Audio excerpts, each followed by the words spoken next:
Hello, I'm Dominic Hart, the sports editor of The National in Abu Dhabi. We have seen a story in football over the last 48 hours, but even by the standards of that sport, have been absolutely cataclysmic. It started on Sunday night when plans were revealed for a new European Super League, featuring the biggest clubs around Europe. There were going to be 20 of them in this new Super League. Initially, 12 teams signed up. That's 6 from the Premier League, who were Manchester City, Manchester United, Arsenal, Liverpool, Tottenham and Chelsea. From Italy, there was going to be Juventus, AC Milan and Inter Milan. And in the Spanish giants, Real Madrid, Barcelona and Atletico Madrid also signed up. Eventually, there were going to be 20 clubs in this European Super League. There would have been 5 who could win promotion into the league. There would have been another 3 selected. As of this stage, they didn't know who. But the big problem for football, and this is one of the key points, was that there were going to be no relegation for the 15 founder members. Now, the only problem for the European Super League was football was horrified. That's the rest of football. Fans protested.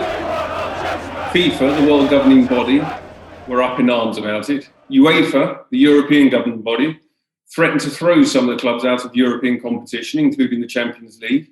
There was talk of players being banned from the European Championship and the World Cup. The players themselves didn't like it. Liverpool put out a statement, a joint statement from the players, led by the captains, saying, we don't like the idea of this competition. Manchester United did the same. Marcus Rashford, one of their key players and star striker, voiced his disapproval. So within 24 hours, things started moving. Within 48 hours, the clubs started withdrawing. First of all was Manchester City, late last night, then followed by the other 5 Premier League clubs. It now looks like the teams in Italy and Spain are reconsidering their options. It appears now that the European Super League is dead in the water before it even started. With me today is Andy Mittin. He is our European football correspondent at The National. He's been all over Europe covering football. Andy, welcome. How on earth did football get to this?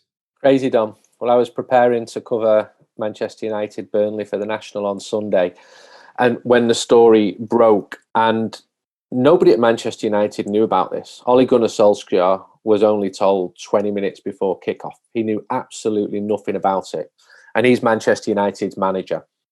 And his priority was to prepare his team for the game, to get into the Champions League, to win the football match.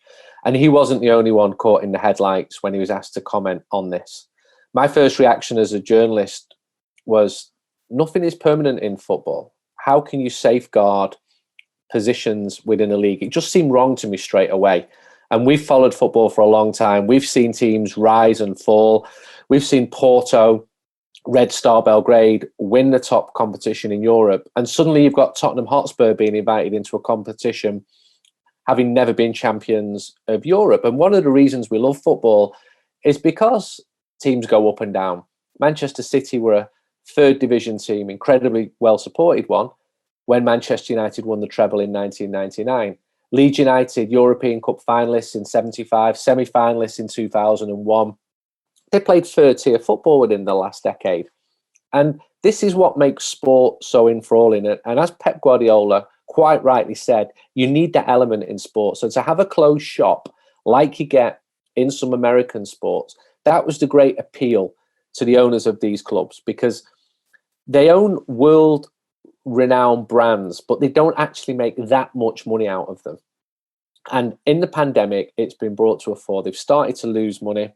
So you have Barcelona, Real Madrid with huge financial problems, looking at the Premier League with slightly envious eyes, no matter how well La Liga tries to market itself.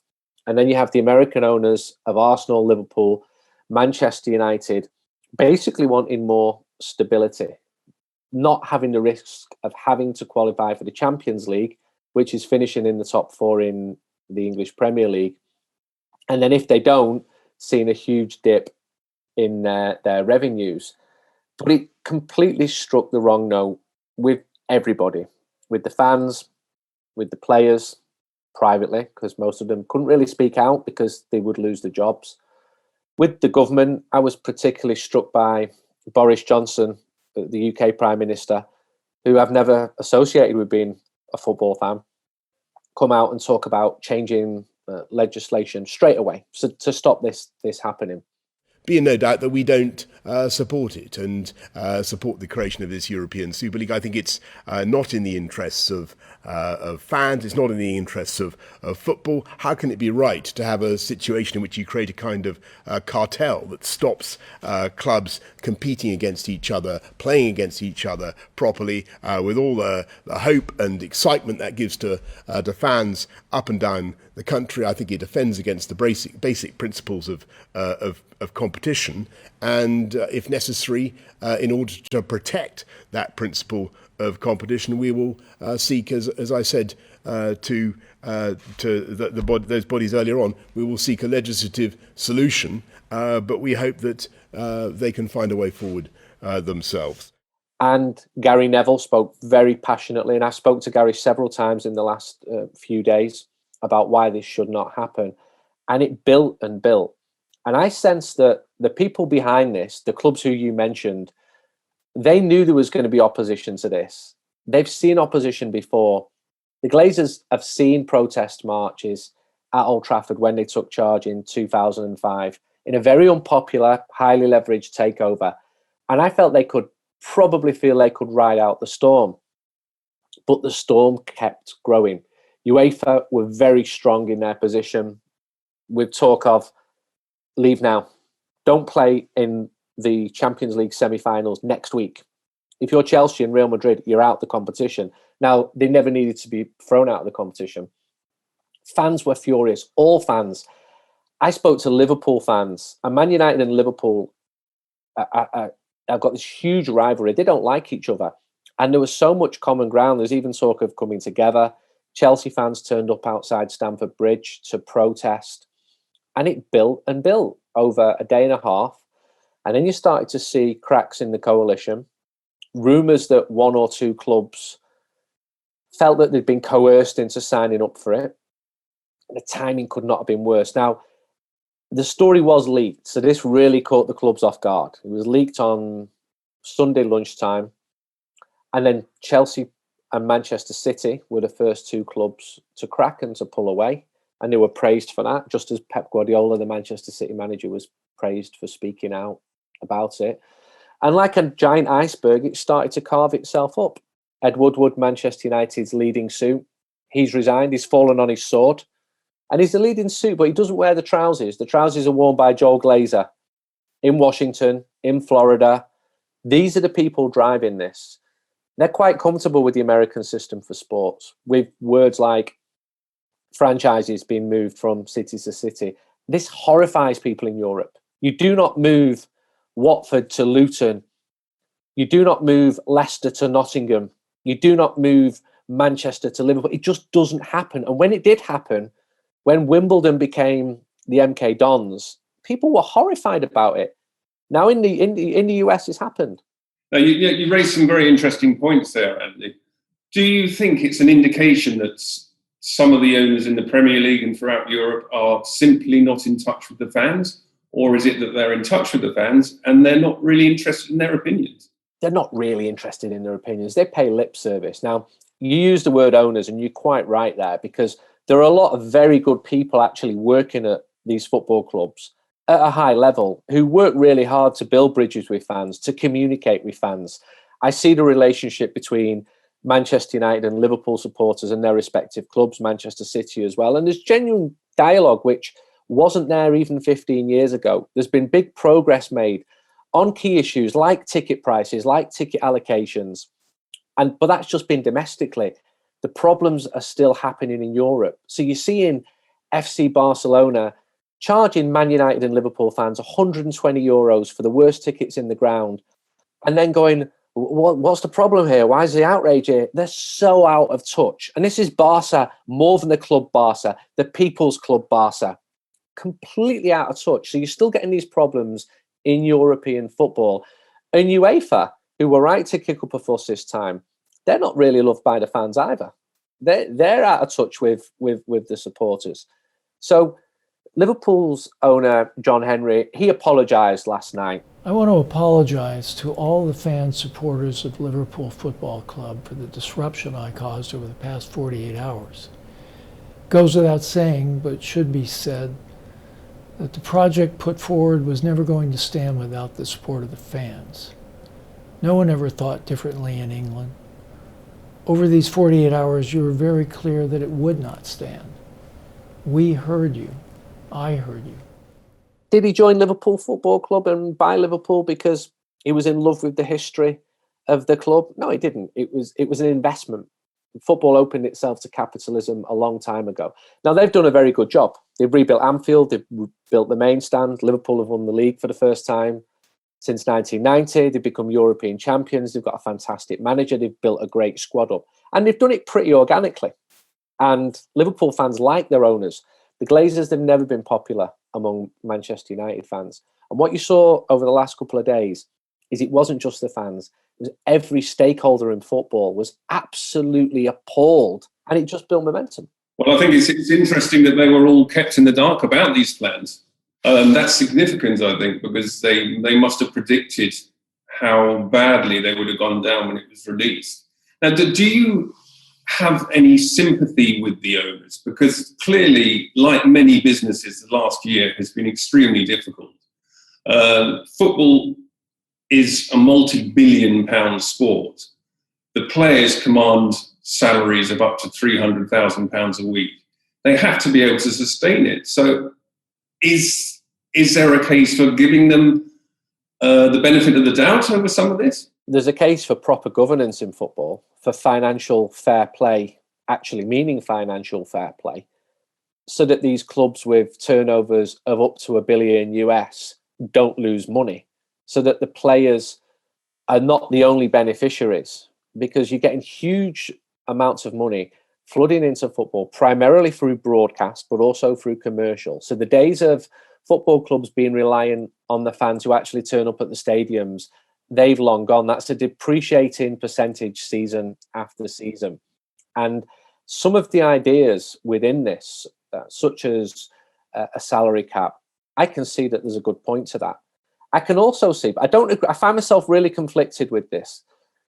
They feel that Man United should be playing Barcelona every season. And it is weird that Man United meet Barcelona more often in friendly games in the United States than in actual competition. And I can see that argument, but I'm conflicted and I'm a hypocrite here, because when Man United do play Barcelona or when Liverpool do play Real Madrid, because it only happens once a decade, it's really special. I'm with you there, yes. Being a fan of a smaller club in Watford, it's the big occasions that you look forward to. If they're on a week-in, week-out basis, surely they're going to lose some of the glamour and some of the appeal. Yeah, and the clubs firmly believe that, no, this is the way forward. And you've got to look at why the different clubs were drawn into this. And I spoke to people in Italy and into Spain. There wasn't the anger against the idea there. Why? Because Italian football has fallen from its perch. In the 1980s, it was the top league in the world. The grounds need investment now. AC Milan are nowhere near the power that they were. There's a bit of desperation among football fans. And this is another problem which can work either way. Football fans are addicted, and the owners know this. So when the Glazers took over Man United and there were all these protests, the stadium was still full the following season. They can't walk away from the addiction. And football fans also are sated by results. So I've seen protests against Barca's last president because results had not been good. But then Barca won the following game, and the one after that, and the one after that. And they did an 8-game winning run, and the protest just melted away. So, fans don't always help themselves. The Italian clubs are desperate. The Spanish clubs need a way out of their financial crisis. All the clubs have suffered. The English clubs are better placed than most. The Spanish and Italian clubs are worried that the English league is becoming too strong. They're worried that in the future, Messi will not stay at Barcelona. The next Ronaldo will not be at Real Madrid. And there's already examples at a lower level where I see small Premier League clubs in recent years, Bournemouth, Swansea, able to go to really big European clubs like Marseille and Sevilla and take their goalkeeping coach and triple his wages. And there's a lot of money in the Premier League. And the Premier League more or less works. It's attractive for many reasons. I think the English language helps. The competition, the full stadiums, that never say die until the 90th minute, the fact it's seen as being a clean league, they all really add. And you've got these clubs with fantastic histories of triumph and tragedy, like United, like Liverpool. They are global brands. And that's why the owners bought them, but they're trying to milk the cow too much, and they've had a rude awakening. Some of the key players in the proposed European Super League were saying this is a plan to rescue football, to save football. Now, finances are clearly out of control. Does something else need to be done? Do they need to restructure football? Does it need to be the salary caps? Does it need to be a different competition? I think you look at the way German football is structured, there's a lot of positives with that. I think fans need to have a bigger input rather than lip service just being paid to them. I think financial fair play, if it is done properly, is a good thing, because otherwise, at every level in football, not just the top level, clubs get carried away by following their dreams.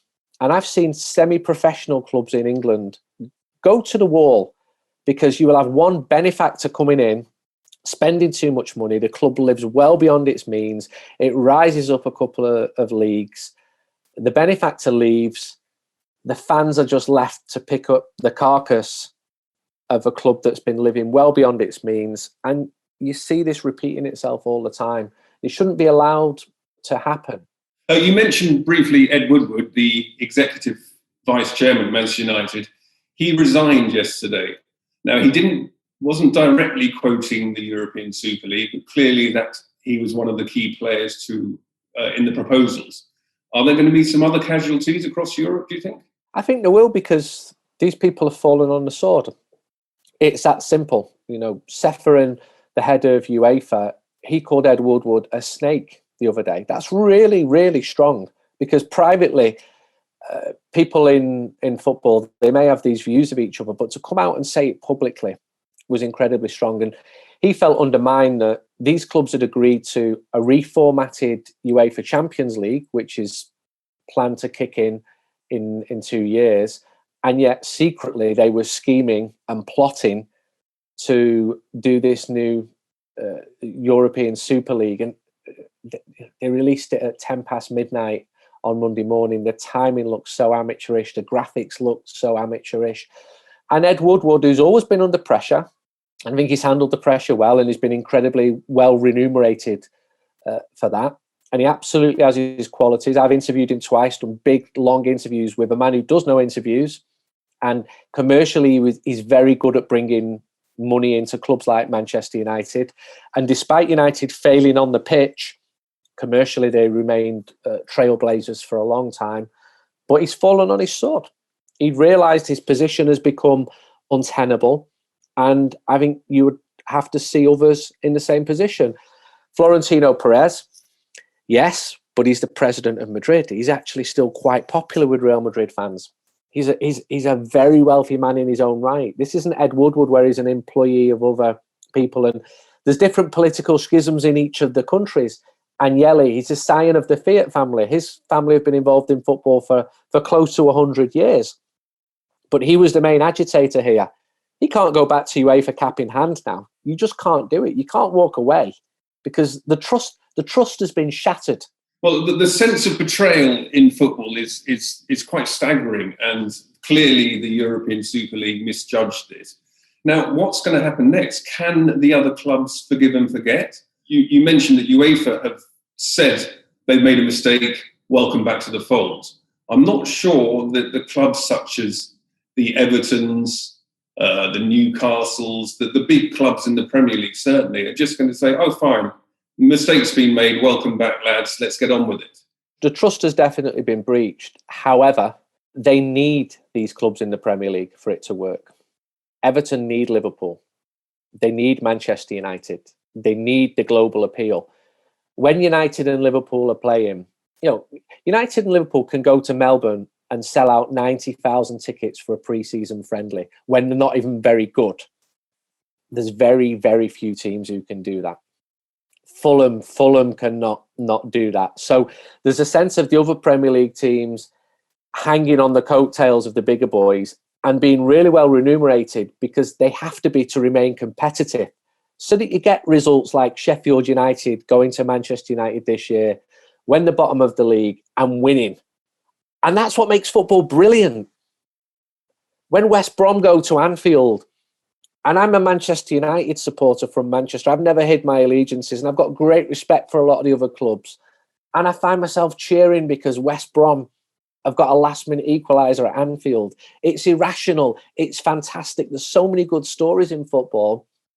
They need to have good relationships with these clubs. What they don't need is relationships with the individuals. That's why I think that people like Woodward, they've got to move aside now, because they've been scheming, they've been plotting, and the trust has gone. But the new guy could come in and start with a blank page and say, "Okay, Everton, we know what's gone on. We're sorry for what's gone on, but let's work together and make the Premier League more successful now." This is the fear I have with football. It never learns. Now, you and I have been around long enough. This is certainly not the first time that European Super League in some form or fashion has been talked about, has been planned. Is it just a matter of time before this raises its head again? 2 years down the line, like in football, we forget things. Fans are fickle. You forget about the last manager when the new one's successful. 2 years down the line, the new owners, are they going to plan something similar? I think they'll get some concessions from UEFA, although UEFA don't actually take that much money out of the pot. Most of it does feed through to the clubs. Florentino Perez, the chairman, he's 74 years old. Will he be around in 10 years' time scheming for Real Madrid? I don't think he will be. Football history does repeat itself. Fans do have short memories. I think if they were to launch the same idea again in 2 years, they'd be well aware that there would be a huge backlash. So I think you'll see some changes, some moderation. I'd like to think that fans were taken more seriously. They probably won't be at a serious level, because what are fans? You've got this huge group of billions of people from many different demographics. And I did a poll the other day on my personal Twitter. What do you think about this? Are you in favour of it? Is your attitude, let's wait and see, or are you against it? And 80% of people said firmly against it. But 11% of people were like, well, I'm quite interested in this. And I had correspondence from Man United fans who've never been to a game, but they're now the majority. The fans who go to the matches are now in the 1%. And they actually quite like the idea of the Super League. Now, they've been browbeaten and they've been brushed away and they've been kicked out of the room this time. But Man United's priority and Liverpool's priority and Tottenham's priority, it's the global markets. It's getting the numbers and monetizing those numbers, which they've always struggled to do because of counterfeit products, because they struggle to get people to sign up to pay to watch on television. But they're starting to get success now. They're getting success commercially. The big markets for them are China, India, United States. They're making inroads, but they can make much, much bigger inroads into those markets. I think the Woodward's comments about protecting the Premier League domestic competition, I think people are pretty happy across Europe with the domestic competition. They like the local rivalries. Not everybody can be in a Super League, and a lot of these clubs in the Super League, their global fans are attracted to them winning, but teams also have to lose. You have to lose to make the winning such a sweet moment. Of course. Otherwise, the whole point of football is removed. And you have these different demographics where you go to Man United or Anfield, and even when things are bad, the fans there are pretty supportive because they know that sometimes you lose. But now with the global fans who've only been attracted to winning, to the super clubs, they see things differently. And I saw at Barcelona at the start of 2020, fans, global fans, not the fans inside the stadium, and I'm in the stadium, I'm seeing what's happening, utterly outraged because Barca are not winning every game 5-0. Because they started supporting Barca when Pep Guardiola was manager, when it was probably the best team ever, and they cannot understand why they're not destroying Getafe 5-0. And how they have the audacity to be knocked out of the Champions League by Liverpool and Roma. So they petition and demand that the manager's sacked, and he gets sacked. And that manager, Valverde, was an exceptional manager, was very popular with his players, but they bowed to international pressure, and that's really dangerous.